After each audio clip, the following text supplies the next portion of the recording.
El cloro quema más fuerte cuando sabes que nadie te ve. María Luisa Andrade limpiaba el piso del pabellón de recuperación avanzada con la misma precisión de siempre, aunque sus manos temblaran. No por miedo al trabajo, sino porque sabía que en esa habitación, detrás de las cortinas blancas y las máquinas que zumbaban como rezos mecánicos, descansaba un hombre que el mundo entero lloraba en silencio, el jeque Rafik Al-Matar, heredero, visionario, comatoso. Ella no debería estar ahí. Era solo una trabajadora temporal del Hospital Público de Ciudad de México, enviada a Abu Dhabi por un acuerdo de emergencia que nadie le explicó del todo. Pero necesitaba el dinero. David, su hermano menor, seguía en rehabilitación, y los sueños, como estudiar enfermería, pesaban menos que las deudas. Termine rápido y salga sin hacer ruido, le había dicho el doctor Karim Fadel esa mañana, con una frialdad que cortaba más que cualquier bisturí. Ella asintió. Siempre asentía. Pero esa noche, mientras pasaba el trapeador junto a la cama del jeque, algo cambió. Un sonido apenas perceptible, un suspiro, o tal vez solo el aire acondicionado. María Luisa se detuvo, miró hacia el monitor. Los números parpadeaban normales, todo en orden. Entonces lo vio. Un dedo, el índice de la mano derecha del jeque se movió. El corazón de María Luisa se detuvo. Soltó el trapeador, se acercó despacio, con los ojos fijos en esa mano inmóvil que ahora parecía viva. «Señor», susurró. Nada, pero el monitor cambió. Solo un segundo. Un pico en la frecuencia cardíaca. Él la escuchó. María Luisa salió corriendo del pabellón, buscando al doctor Karim. Lo encontró en su oficina, revisando papeles con gesto aburrido. «Doctor», el paciente reaccionó, movió un dedo. El monitor cambió cuando le hablé. Karim levantó la vista. No había sorpresa en su rostro, solo irritación. «¿Usted le habló?» «Yo, sí, pero él...» «Señorita Andrade», se puso de pie, alto y amenazante. «Usted está aquí para limpiar, no para inventar historias que puedan arruinar protocolos médicos de alto nivel. Si vuelve a hacer esto, la deportaremos inmediatamente». Ella tragó saliva. «Entiendo», pero no entendía nada. Los siguientes días, María Luisa limpió en silencio. Pero no pudo dejar de pensar en ese dedo, en ese cambio en el monitor, en la forma en que el doctor Karim la silenció tan rápido. Algo no estaba bien. Decidió observar, sin preguntar, sin hablar, solo ver. Y lo que vio la asustó. Cada noche, a las 3 de la madrugada, entraban 2 enfermeros que nunca sonreían. Llevaban jeringas que no registraban en el sistema. Karim supervisaba personalmente, con una carpeta que jamás dejaba sobre la mesa. María Luisa, escondida detrás del carrito de limpieza, escuchó fragmentos de conversaciones. «¿Cuánto tiempo más?» «Hasta que firmen los papeles. Después da igual. Y si despierta antes, no despertará». María Luisa sintió un escalofrío recorrer su espalda. No entendía todo, pero entendía lo suficiente. Ese hombre no estaba en coma por accidente. Lo mantenían dormido. Esa noche, después de que todos se fueran, María Luisa regresó al pabellón. Se sentó junto a la cama del jeque. Lo miró. Tenía el rostro tranquilo, casi sereno, joven. No parecía un magnate. Parecía solo un hombre cansado. «No sé si me escuchas», susurró ella. «Pero si puedes, dame una señal. Cualquier cosa. Silencio». María Luisa suspiró. Tal vez sí estaba inventando cosas. Tal vez solo quería creer que podía ayudar a alguien, aunque fuera a un desconocido inalcanzable. Empezó a hablar, sin esperar respuesta. Le contó sobre Iztapalapa, sobre las calles donde creció, sobre su madre, que cocinaba tamales en las fiestas del barrio, sobre David, que una vez fue el niño más alegre del mundo antes de que las drogas lo apagaran. «A veces pienso que todos estamos en coma de alguna forma», dijo, «atrapados en algo que no elegimos, sin poder gritar». El monitor hizo un sonido. María Luisa levantó la vista. La frecuencia cardíaca había subido. Solo un poco, pero subió. Él la estaba escuchando. A partir de esa noche, María Luisa comenzó una rutina secreta. Terminaba su turno, esperaba a que el pabellón quedara vacío y regresaba. Siempre a la misma hora, siempre con la misma precaución. Le hablaba, le cantaba canciones que su madre le enseñó.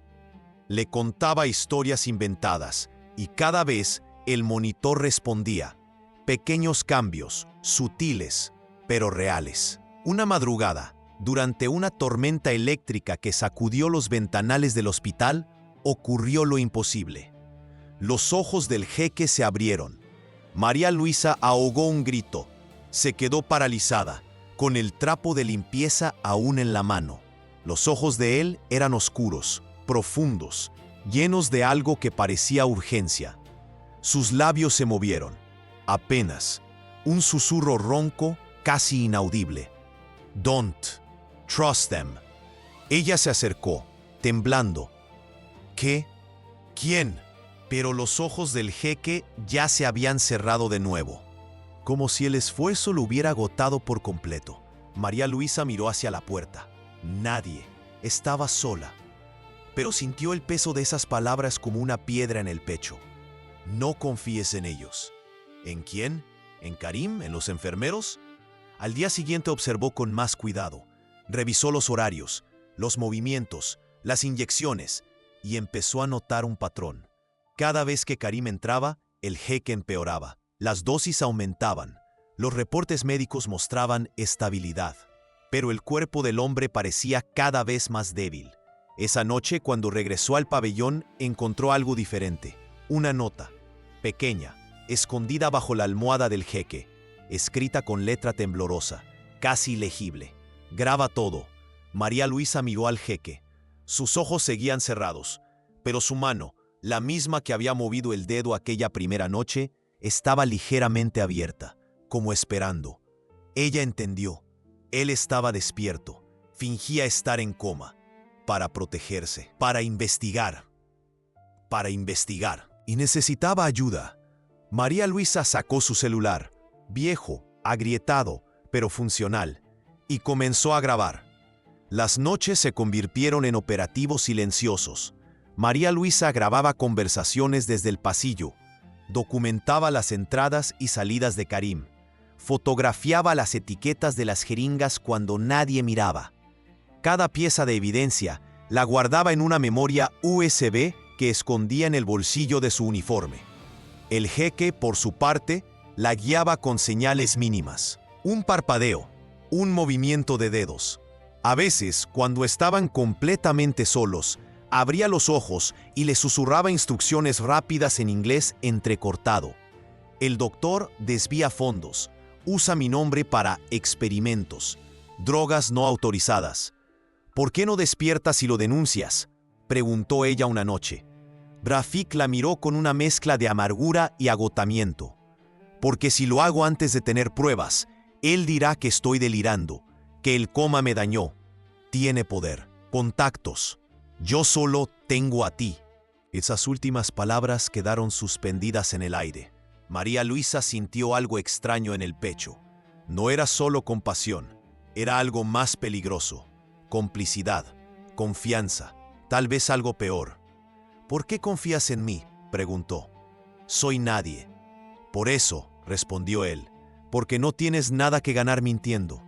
Pero sí tenía algo que perder. Su trabajo, su visa, su libertad. Y sin embargo, seguía volviendo cada noche. Una madrugada, mientras revisaba los archivos médicos en la computadora del pasillo, escuchó pasos.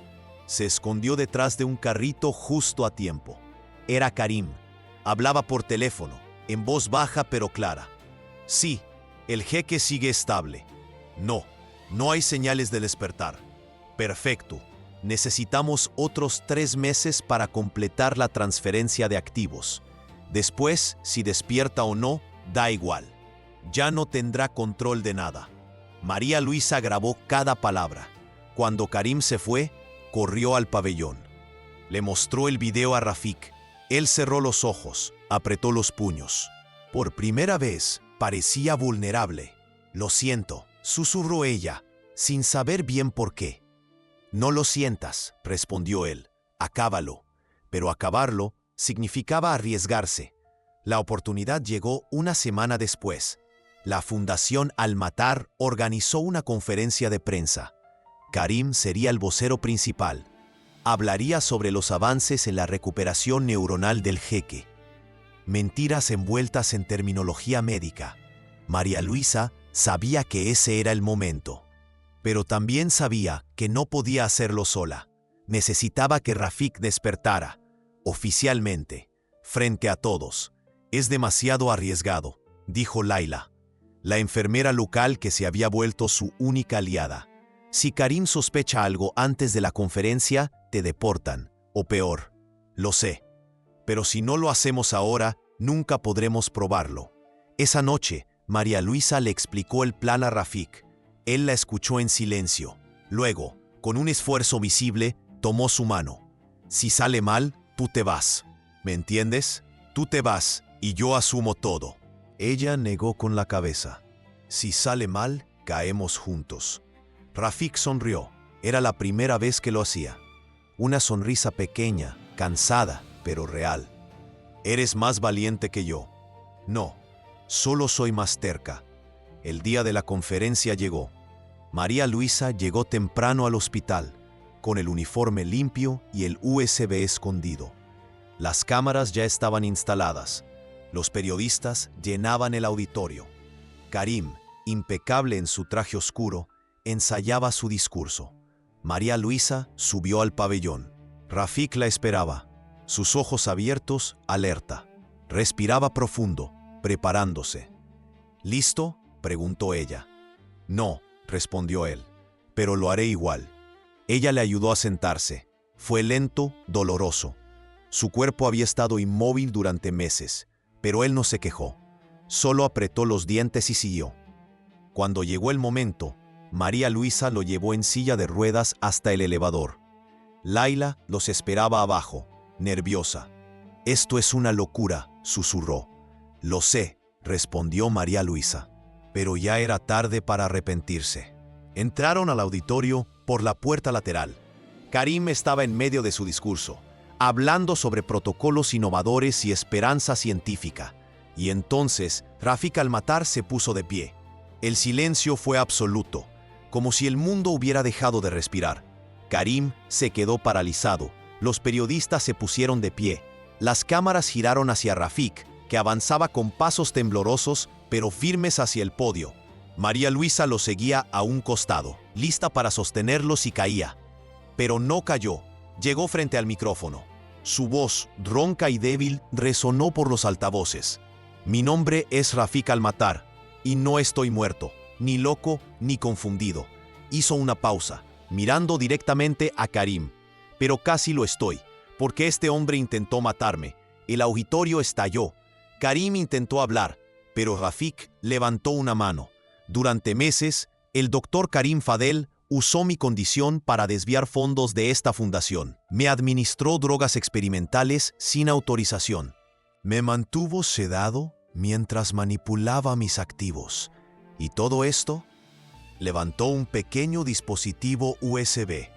«Está aquí, grabado, documentado, gracias a una mujer que él desprecia tanto que ni siquiera sabe su nombre». Rafik buscó a María Luisa con la mirada. Ella estaba pálida, temblando, pero no se movió. «Ella es María Luisa Andrade, trabajadora de limpieza, migrante temporal, y la única persona en este hospital que tuvo el valor de verme como un ser humano». Su voz se quebró. «Me salvó la vida. No con medicinas, con dignidad». Las cámaras enfocaron a María Luisa. Ella quiso desaparecer, pero Laila, a su lado, le apretó la mano. Karim intentó salir del auditorio.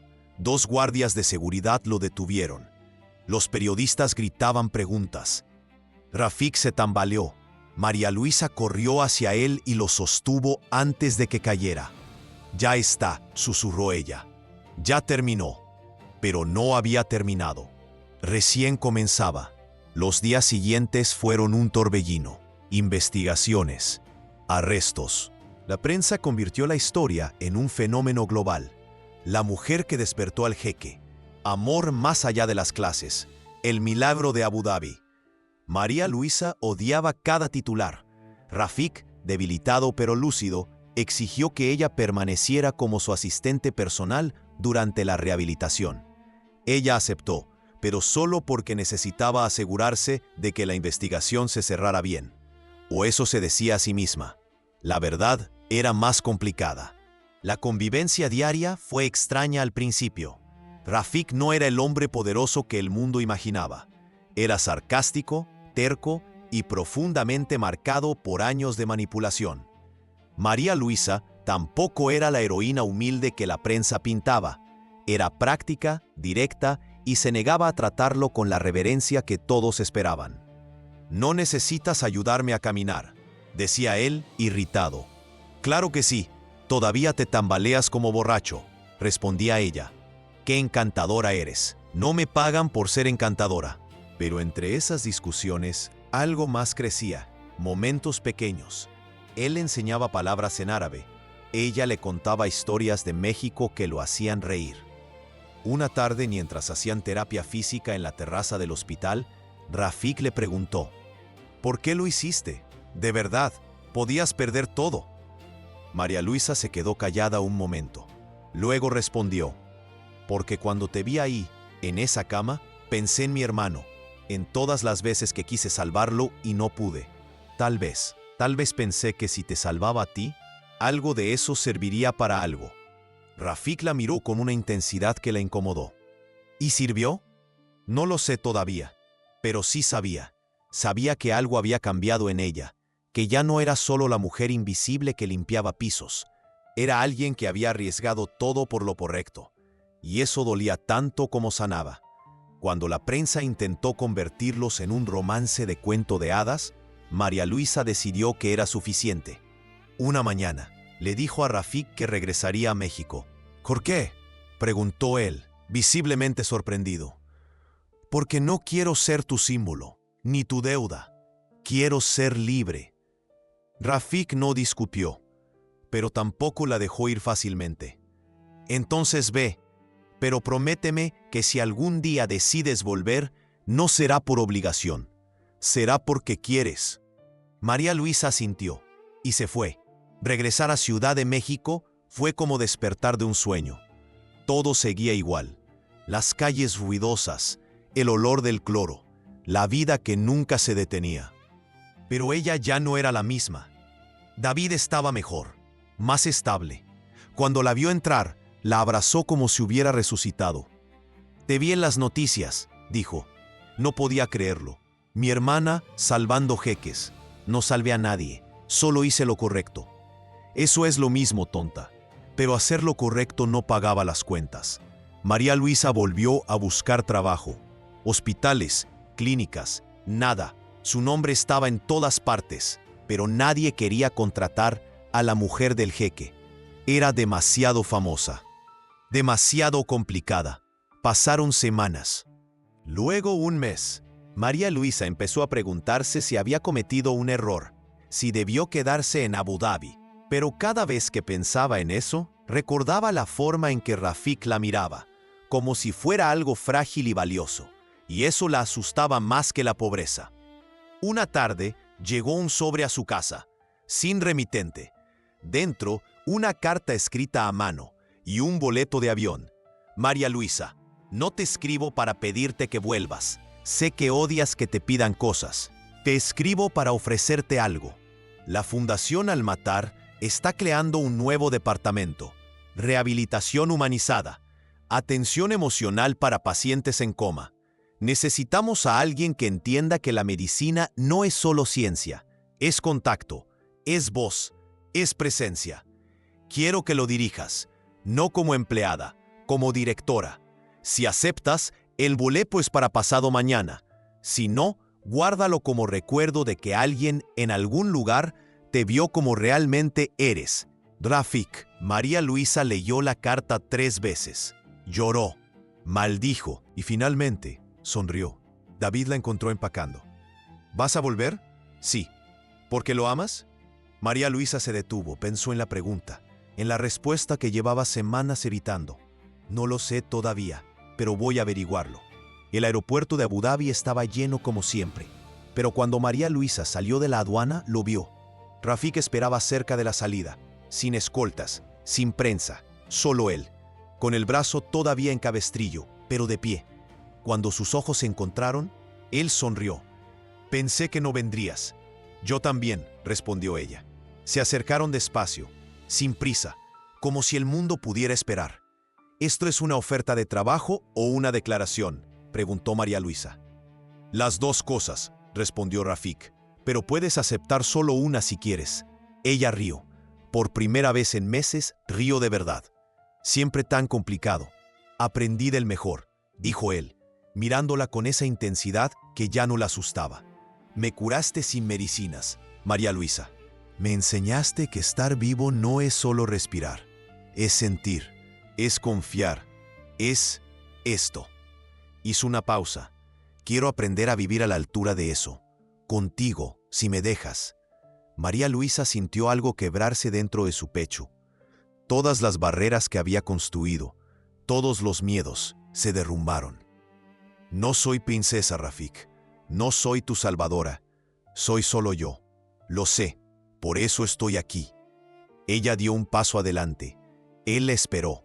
Y cuando finalmente se abrazaron, fue como si dos mundos imposibles encontraran la forma de tocarse. Sin arrogancia, sin lástima. Solo dos personas que habían sobrevivido juntas a algo que ninguno esperaba. Acepto el trabajo, susurró ella contra su hombro. Y lo otro, María Luisa se separó apenas. Lo miró a los ojos. Lo otro, tendrás que ganártelo. Rafik sonrió, una sonrisa cansada, llena de cicatrices, pero real. Eso puedo hacerlo.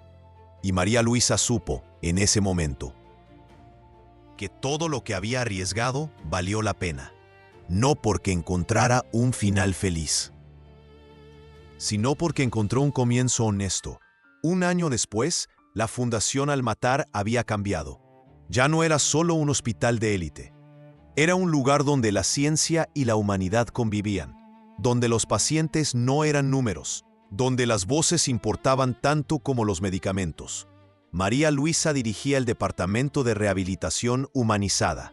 Entrenaba enfermeras para hablar con los pacientes, para tocarlos con cuidado, para recordar que detrás de cada cuerpo inmóvil había alguien esperando ser escuchado. Laila trabajaba a su lado. Otras mujeres de distintos países se unieron al equipo, y poco a poco el proyecto se convirtió en referencia mundial. Rafik, por su parte, había retomado el control de la fundación, pero ya no era el hombre obsesionado con la imagen pública. Había aprendido a delegar, a confiar, a vivir. Una tarde, durante una conferencia internacional sobre cuidados paliativos, Rafik subió al escenario y dijo algo que nadie esperaba. Quiero presentarles a la directora de nuestro programa, pero antes quiero decirles algo personal. Buscó a María Luisa entre el público. Esta mujer me salvó la vida, pero más que eso, me enseñó a vivir con integridad. Y hoy quiero anunciar públicamente mi compromiso con ella. No como benefactor y empleada, sino como compañeros, como iguales. El auditorio estalló en aplausos. María Luisa, desde su asiento, sintió las lágrimas arder, pero no de vergüenza, de orgullo. En México, David vio la transmisión en vivo. Sonrió. Su hermana lo había logrado. No solo sobrevivir, sino florecer. Karim, desde una prisión de máxima seguridad, apagó el televisor. Ya no importaba. Y María Luisa esa noche, mientras caminaba por la terraza del hospital de la mano de Rafik, pensó en todo lo que había perdido y ganado. En las noches de cloro y miedo, en el dedo que se movió, en la voz que susurró, no confíes en ellos. ¿En qué piensas?, preguntó Rafik. En que la vida es extraña, respondió ella. Vine a limpiar pisos y terminé limpiando conciencias. Rafik rió. La besó, y en ese beso había promesas, no de perfección, sino de verdad. porque el amor que nació del dolor, de la valentía y de la dignidad no necesita ser perfecto, solo necesita ser real, y lo era.